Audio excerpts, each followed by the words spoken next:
हाय दोस्तों, जय हिंद। मैं हूं आपका दोस्त जितेंद्र और आपका स्वागत करता हूं अपने यूट्यूब चैनल जिसका नाम है learn science with JC sir.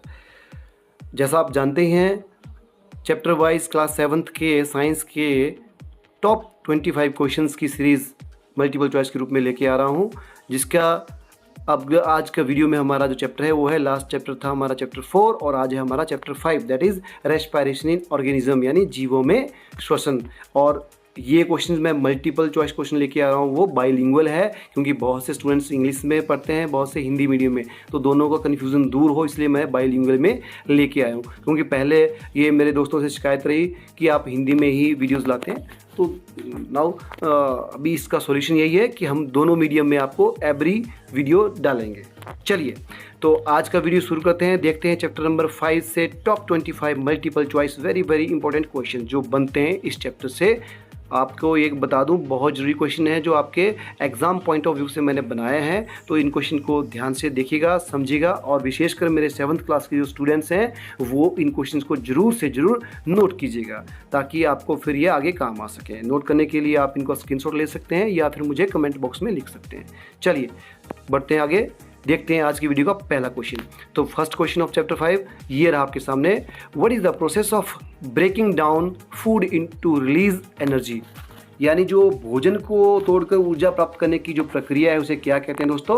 तो आपका ऑप्शन है डाइजेशन कहते हैं या पाचन, ऑप्शन बी सर्कुलेशन कहते हैं या परिसंचरण कहते हैं, ऑप्शन सी रेस्पिरेशन या श्वसन कहते हैं, ऑप्शन डी एक्सक्रीशन या उत्सर्जन।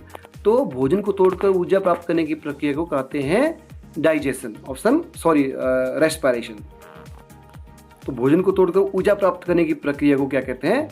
Respiration. Option C is the right answer. चलिए आगे बढ़ते हैं क्वेश्चन नंबर 2 की तरफ। ये रहा आपके सामने। क्वेश्चन नंबर 2 बोलता है which gas is essential for respiration. Respiration यानी श्वसन के लिए कौन सी गैस बहुत इंपॉर्टेंट है? तो आपका ऑप्शन है oxygen gas, option B carbon dioxide gas, option C nitrogen gas या ऑप्शन डी हाइड्रोजन गैस। तो इसका आंसर क्या रहेगा? Oxygen gas. देखिए, जब हम रेस्पिरेशन करते हैं, श्वसन लेते हैं, तो ऑक्सीजन गैस बहुत आवश्यक है। एक कॉमन सी बात मैं आपको बता दूं, जब हम सांस लेते हैं दोस्तों तो हम केवल ऑक्सीजन गैस नहीं लेते। बहुत से स्टूडेंट्स बताते हैं हम ऑक्सीजन गैस लेते हैं। भाई, हमारे फिल्टर तो लगा नहीं है मुंह पे जो केवल ऑक्सीजन गैस को अंदर लेगा बाकी छोड़ देगा वहीं पे।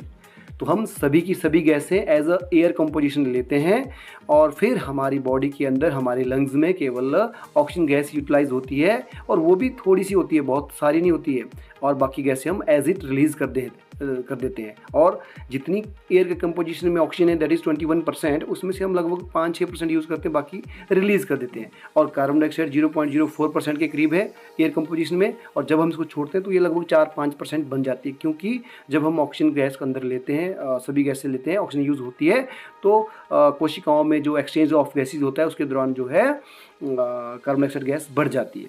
तो इसका राइट आंसर है कार्बन डाइऑक्साइड। चलिए क्वेश्चन नंबर 3 की तरफ बढ़ते हैं। ये रहा आपके सामने। What is the end product of aerobic respiration. अब जो एरोबिक रेस्पिरेशन है, वायवीय श्वसन है, उसका अंतिम उत्पाद क्या है दोस्तों?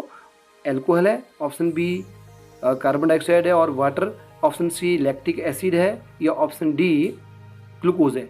तो जो वायवीय श्वसन की प्रक्रिया है उसका अंतिम उत्पाद है option B carbon dioxide and water. चलिए आगे बढ़े क्वेश्चन नंबर 4 की तरफ। ये रहा आपके सामने। Which type of respiration occurs without oxygen, यानी ऑक्सीजन की अनुपस्थिति में कौन सी श्वसन प्रक्रिया होती है?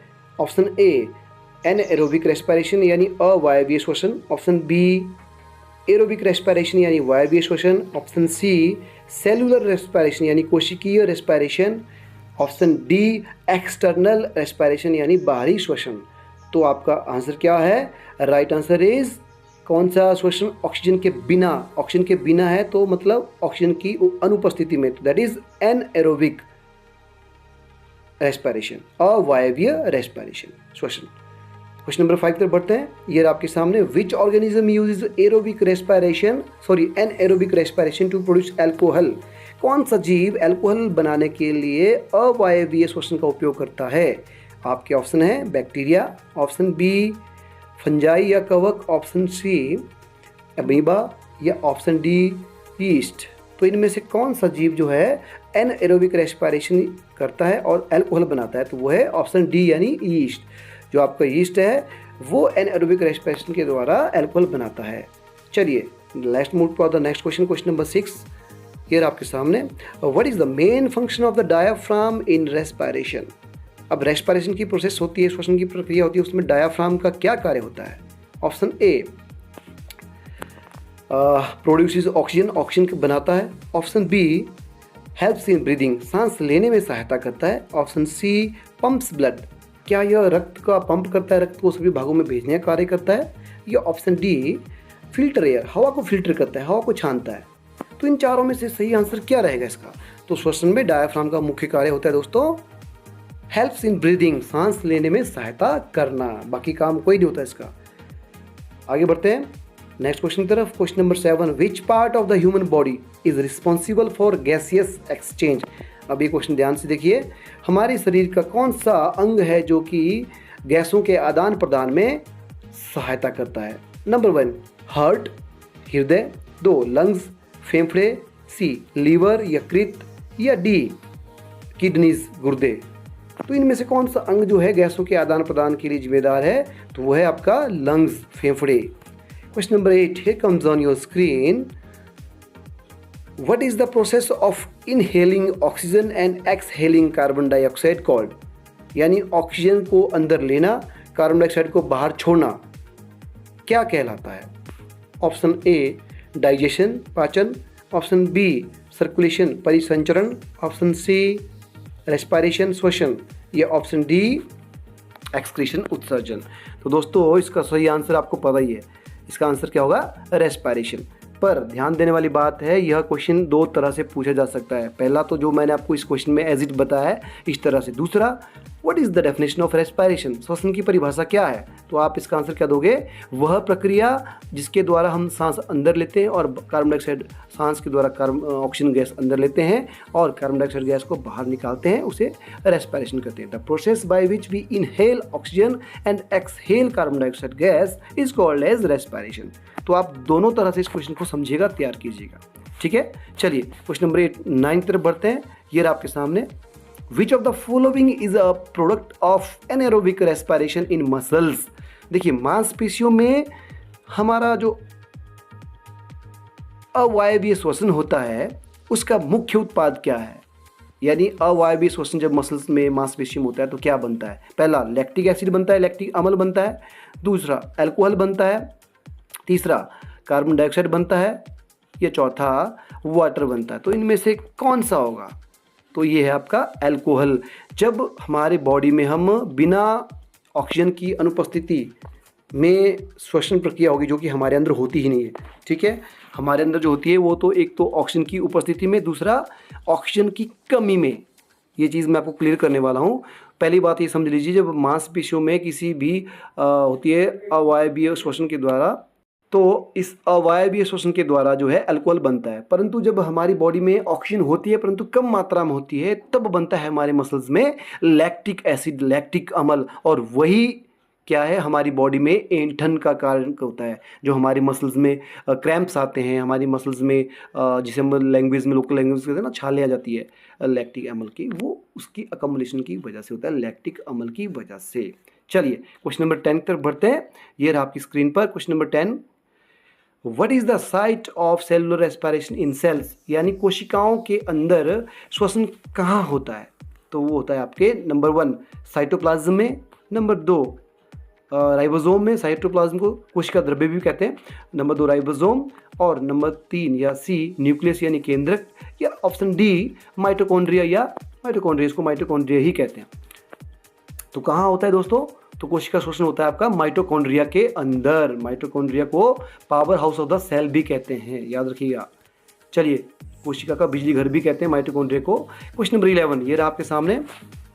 विच of the following organism breathe through skin? इनमें से जो आपको 4 ऑप्शन देने वाला हूँ, इन चारों में से कौन सा जीव जो है अपनी स्किन, अपनी त्वचा से सांस लेता है? ऑप्शन ए फिश, मछली। ऑप्शन बी फ्रॉग, मेंढक। ऑप्शन सी स्नेक या सांप। ऑप्शन डी बर्ड या पक्षी। तो इन 4 जो जीव मैंने आपको बताए दोस्तों, इनमें से कौन सा जीव जो है त्वचा से सांस लेता है? वो है मेंढक, फ्रॉग। तो right answer is option B. Question number 12 की तरफ बढ़ते हैं। Here comes on your screen question number 12। Question number 12 says what is the role of alveoli in respiration? What is the role of alveoli? जो हमारी alveoli होती हैं, यानी इनको हम बोलते हैं कुपिकाएं। तो कुपिकाओं का हमारे श्वसन प्रक्रिया में क्या कार्य होता है? The options are number 1 transport blood, रक्त का परिवहन करता है। ऑप्शन बी फिल्टर एयर, हवा को छानता है। ऑप्शन सी एक्सचेंज गैसेस, गैसों का आदान प्रदान करता है। या ऑप्शन डी प्रोड्यूस एनर्जी, ऊर्जा का उत्पादन करता है। तो which will be the right answer? तो right answer is option C exchange gases. देखिए हमारा जो एल्वुलाई है, लंग्स के अंदर जो हमारी एल्वुलाई होती हैं, कुपिकाएं होती हैं हमारे फेफड़ों में, वहाँ पे ऑक्सीजन और कार्बन डाइऑक्साइड का आदान प्रदान होता है। हवा के द्वारा ऑक्सीजन दी जाती है कोशिकाओं में, और कोशिकाओं में उत्पन्न कार्बन डाइऑक्साइड को वापस फिर लिया जाता है। ठीक है, चलिए let's move to the question number 13। आपकी स्क्रीन पर यह रहा, which of the following is not a characteristics of aerobic respiration? अब जो एरोबिक रेस्पिरेशन होता है, वायवीय श्वसन होता है, उसका इनमें से जो 4 ऑप्शन देने वाला हूँ, इनमें से कौन सा गुण नहीं है, विशेषता नहीं है? चलिए, option A requires the oxygen, इसको ऑक्सीजन की आवश्यकता होती है। Option B occurs in mitochondria, mitochondria में होता है। ऑप्शन सी प्रोड्यूस एनर्जी, ऊर्जा उत्पन्न करता है। या option D produce alcohol, alcohol बनाता है। तो वायवीय श्वसन में इनमें से क्या नहीं होता है, जिसकी विशेषता नहीं है? या आप यूँ कह लीजिए कि वायवीय श्वसन में इनमें से क्या चीज़ नहीं होती है? ठीक है, तो इसका आंसर क्या है? Option D produces alcohol. देखिए जब वायवीय श्वसन होता है तो एल्कोहल कभी नहीं बनता है, वहाँ पे बनता है आपका एनर्जी, ठीक है, कार्बन डाइऑक्साइड और पानी। ये 3 चीज़ें बनती है एरोबिक रेस्पिरेशन में। एल्कोहल कहाँ बनता है? एनएरोबिक रेस्पिरेशन में, याद रखिएगा इसको। चलिए क्वेश्चन नंबर 14 की तरफ बढ़ते हैं। 14 क्या बोलता है? Question number 14, which gas is produce during anaerobic respiration in east? यानी ईस्ट में जब अवायवीय श्वसन होता है तो कौन सी गैस बनती है? Option A oxygen gas, option B nitrogen gas, option C carbon dioxide gas, या ऑप्शन डी हाइड्रोजन गैस। तो कौन सी गैस बनती है? वेरी सिंपल, तो इनमें से बनती है कार्बन डाइऑक्साइड गैस। जब भी एनारोबिक रेस्पिरेशन होगा तो कार्बन डाइऑक्साइड गैस का निर्माण होगा। क्वेश्चन नंबर 15 ये रहा आपके सामने, which organ helps fish in respiration? अब मछलियों में श्वसन के लिए कौन सा अंग सहायता करता है? ऑप्शन ए लंग्स, क्या उनमें फेफड़े होते हैं? नहीं होते। ऑप्शन बी गिल्स, क्या गिल्स होते हैं? यस होते हैं। ऑप्शन सी स्किन, त्वचा तो होती है पर क्या वो त्वचा से सांस लेते हैं? ऑप्शन डी फिन्स, क्या वो पंख से सांस लेती हैं? तो राइट आंसर क्या रहेगा? गिल्स। ऑप्शन बी, मछलियां जो हैं गलफड़े या गिल्स की सहायता से सांस लेती हैं। चलिए आगे बढ़े क्वेश्चन नंबर 16 तरफ। क्वेश्चन नंबर 16 क्या कहता है? Question number 16, what is the main source of energy for living organism? जितने भी सजीव हैं, जितने भी जीवित प्राणी हैं, उनके लिए ऊर्जा का स्रोत क्या है? ऑप्शन ए प्रोटीन, ऑप्शन बी फैट या वसा, ऑप्शन सी कार्बोहाइड्रेट या इसको स्टार्च कहते हैं, ऑप्शन डी विटामिन्स या विटामिन्स। तो right answer is option C carbohydrate जो है fat. Okay fat, I think इसमें थोड़ा गलत हो गया है, कार्बोहाइड्रेट रहेगा यहाँ पे ऑप्शन, आप इसको ठीक कर लीजिएगा। इसका राइट आंसर रहेगा सी, कार्बोहाइड्रेट जो है मेन सोर्स ऑफ एनर्जी है इन ऑर्गेनिज्म। चलिए आगे बढ़ते हैं। नेक्स्ट क्वेश्चन, क्वेश्चन नंबर 17, निम्न में से कौन सा जीव ऑक्सीजन के बिना जीवित रह सकता है? विच of the following organism can survive without oxygen? चलिए ऑप्शन देख लेते हैं। मनुष्य, ह्यूमंस, ऑप्शन बी फिश, मछली, ऑप्शन सी बर्ड्स या पक्षी, ऑप्शन डी ईस्ट या ईस्ट। तो इनमें से कौन सा जीव जो है ऑक्सीजन के बिना रह सकता है? तो वो है आपका ईस्ट। हम जानते हैं ईस्ट में क्या होती है? अवायवीय श्वसन होता है, एनारोबिक रेस्पिरेशन होता है। क्वेश्चन नंबर 18 की तरफ बढ़ते हैं। ये रहा आपके सामने, what is the by product of respiration in plants? पौधों में श्वसन का उप उत्पाद क्या है? Option A carbon dioxide, option B oxygen, option C nitrogen, option D hydrogen. तो बाई प्रोडक्ट क्या है? देखिए मेन प्रोडक्ट क्या होता है श्वसन में? एक तो हमें ऊर्जा मिलती है, ठीक है। सेकंड क्या बनता है? वाटर बनता है। और थर्ड क्या बनता है? Carbon dioxide. तो बाई प्रोडक्ट क्या है श्वसन का? Carbon dioxide gas. चलिए क्वेश्चन नंबर 19 की तरफ बढ़ते हैं। ये रहा आपके सामने question number 19। Which of the following is an example of anaerobic respiration? अवायवीय श्वसन का उदाहरण कौन सा है निम्न में से? ब्रीदिंग इन ह्यूमंस, मनुष्यों में सांस लेना। Option B photosynthesis in plants, पौधों में प्रकाश संश्लेषण। Option C fermentation in yeast, yeast में कीवण। Option D gaseous exchange in lungs, फेफड़ों में गैसों का आदान प्रदान। तो इनमें से कौन सा अवायवीय श्वसन का उदाहरण है? तो वो है आपका option C fermentation in yeast. ठीक है दोस्तों, चलिए question number 20। Now we are moving toward the end of this video and last के 5 क्वेश्चन बचते हैं। इसके बाद ध्यान से देखिएगा, नोट कीजिएगा, समझिएगा। क्वेश्चन नंबर 20 बोलता है what happens to the diaphragm during inhalation? जब हम सांस अंदर लेते हैं तो डायफ्राम पर क्या प्रभाव पड़ता है? Option A it moves toward upward, यानी हमारी जो चेस्ट कैविटी है ऊपर की ओर बढ़ती है। Option B it moves toward downward, यह नीचे की ओर जाता है। Option C it remains stationary, यह स्थिर रहता है। Option D it contracts and moves upward, यह सिकुड़ता और ऊपर की ओर जाता है। तो आप सभी जो सांस लेकर अपने फेफड़ों को पकड़कर देख सकते हैं। अभी सांस लीजिए, गहरी सांस, और देखिए आपका डायफ्राम जो है कहाँ किस तरफ मूव कर रहा है। तो इसका राइट आंसर क्या रहेगा? Option B. जब हम सांस लेते हैं तो यह नीचे की ओर गति करता है क्योंकि यह फैल जाता है। फेफड़ों में जो है डायफ्राम होता कहाँ है? फेफड़ों के जस्ट नीचे एक झिल्ली होती है जो हमारे स्टमक और दूसरे भागों को लंग्स के या फेफड़ों से अलग करती है। तो जब हम सांस लेते हैं फेफड़े ऊपर की ओर, बाहर की ओर गति करते हैं, परंतु डायफ्राम जो है वो नीचे की ओर फैलता है। ठीक है, तो उसका सही आंसर है इट मूव्स डाउनवर्ड, नीचे की ओर गति करता है, ऑप्शन बी। क्वेश्चन नंबर 21 ये आपके सामने। Which of the following is not a product of respiration? अब रेस्पिरेशन जब होती है उसमें से कौन सा ऐसा प्रोडक्ट इनमें से नहीं है उसका जो नहीं बनता है उत्पाद? ठीक है, ऑप्शन ए एनर्जी बनती है। ऑप्शन बी कार्बन डाइऑक्साइड बनती है। ऑप्शन सी ग्लूकोज बनता है। या ऑप्शन डी वाटर बनता है। तो इनमें से कौन सा ऐसा प्रोडक्ट है जो नहीं बनता है? तो वो है आपका ग्लूकोज। यानी जब हमारा रेस्पिरेशन होता है तो ग्लूकोज का निर्माण इसमें नहीं होता। ठीक है, चलिए आगे बढ़ते हैं क्वेश्चन नंबर 22 की तरफ। ये आपके सामने। Which part of the respiratory system filters dust particles? अब हम हवा में डस्ट पार्टिकल भी होते हैं, जैसे आप जानते हैं कंपोजिशन ऑफ एयर, एयर का जो संगठन है उसमें नाइट्रोजन 78% है, ऑक्सीजन 21% है, कार्बन डाइऑक्साइड 0.04% है। बाकी जो बच जाता है वो सभी छोटी मोटी अन्य गैसें प्लस धूल कण प्लस जलवाष्प रहते हैं। तो जो धूल कण हवा के अंदर होते हैं वो भी हम सांस के द्वारा अंदर लेते हैं। तो हमारे श्वास तंत्र, हमारे श्वसन तंत्र, हमारे रेस्पिरेटरी सिस्टम का कौन सा पार्ट जो है धूल कणों को छानता है? ऑप्शन ए नोज नाक। ऑप्शन बी लंग्स फेफड़े। ऑप्शन सी ट्रैकिया श्वास नली। या ऑप्शन डी डायफ्राम। तो इन चारों में से कौन सा जो हमारा भाग है श्वसन तंत्र का वो जो है धूल कणों को अलग करता है? तो वो है दोस्तों नाक। आपको पता है हम नाक से सांस क्यों लेना चाहिए हमें?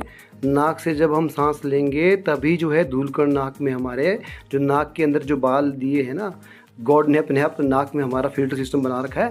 वो इसलिए बनाया है ताकि धूल के कण जो हैं या कोई और छोटे मोटे जो बिल्कुल हल्के फुल्के जो हवा में कीड़े जैसे होते हैं ना, वो नाक के बालों में फंस जाए, अंदर ना जाए। यानी फिल्ट्रेशन का काम करते हैं हमारे नोज़ के हेयर्स। ठीक है, तो इसीलिए मुंह से सांस ना लेकर हमें नाक से सांस लेना चाहिए। चलिए आगे बढ़ते हैं क्वेश्चन नंबर 23 की तरफ। ये आपके सामने क्वेश्चन नंबर 23 क्या कहता है? क्वेश्चन नंबर 23 बोलता है what is the role of stomata in plants? यहाँ पे वेट है, यहाँ पे एच नहीं है, राइटिंग मिस्टेक है, कोई बात नहीं। What is the role of stomata in plants? अब पौधों में जो स्टोमेटा होते हैं उनका क्या कार्य होता है? सबसे पहले तो ये समझ लीजिए स्टोमेटा होते क्या है, कहाँ होते हैं। स्टोमेटा पत्तियों की लोअर सरफेस में छोटे छोटे छिद्र होते हैं जो स्टोमेटास या रंध्र कहलाते हैं। इनका काम होता है गैसों का आदान प्रदान। ठीक है, चलिए आगे बढ़ते हैं, इसके ऑप्शन देख लेते हैं। क्वेश्चन का ऑप्शन है एब्जॉर्ब वाटर, यानी स्टोमेटा का कार्य है पानी को अवशोषित करना, एब्जॉर्ब करना। ऑप्शन बी ट्रांसपोर्ट न्यूट्रिएंट्स, पोषक तत्वों का परिवहन करना। ऑप्शन सी एक्सचेंज गैसेस, गैसों का आदान प्रदान करना। या ऑप्शन डी स्टोर फूड, भोजन को संग्रहित करना। तो इनमें से सही ऑप्शन क्या है? जैसा कि मैंने आपको बताया स्टोमेटा का कार्य होता है गैसों का आदान प्रदान, यानी एक्सचेंज गैसेस। ठीक है, अब पौधों में भोजन जब बनता है तो वायुमंडल से कार्बन डाइऑक्साइड गैस लेते हैं, और ऑक्सीजन गैस बनाकर छोड़ते हैं। तो ये लेना और छोड़ना इन्हीं स्टोमेटाज के कारण होता है। अगर ये स्टोमेटाज ना हो तो ये एक्सचेंज ऑफ गैसेस नहीं हो पाएगा। चलिए लास्ट के 2 क्वेश्चन बचते हैं। क्वेश्चन नंबर 24 देख लेते हैं। ये रहा आपके सामने, which of the following is a characteristic of anaerobic respiration. अब अवायवीय श्वसन का इन 4 ऑप्शनों में से कौन सा गुण है? ऑप्शन ए, रिक्वायर ऑक्सीजन, अवायवीय श्वसन को ऑक्सीजन की आवश्यकता होती है। Option B, produce less energy, क्या यह कम ऊर्जा उत्पन्न करता है। ऑप्शन सी, प्रोड्यूसेस वाटर, पानी उत्पन्न करता है। या option D, occurs in mitochondria, mitochondria में होता है। तो कौन सा जो इनमें से गुण है वह अवायवीय श्वसन का विशेष गुण है या विशेषता है? तो right answer is option B, produces less energy. ठीक है, ये कम ऊर्जा उत्पन्न करता है। बाकी चीज़ तो होती है या नहीं होती है वो अलग बात है, परंतु सबसे विशेष बात है यह कम ऊर्जा देता है। चलिए last question of the video, ये रहा आपके सामने question number 25। What happens to glucose during respiration? Glucose के साथ श्वसन के दौरान क्या होता है? Option A, it is stored, यह संग्रहित रहता है। Option B, it is broken down to release energy, glucose को टूट कर ऊर्जा देने के काम आता है या ऊर्जा उत्पन्न करता है। Option C, it converted into oxygen, क्या यह ऑक्सीजन में बदल जाता है। या ऑप्शन डी, ग्लूकोज को कुछ नहीं किया जाता, ये एज इट अपरिवर्तित रहता है। तो क्या होगा राइट आंसर?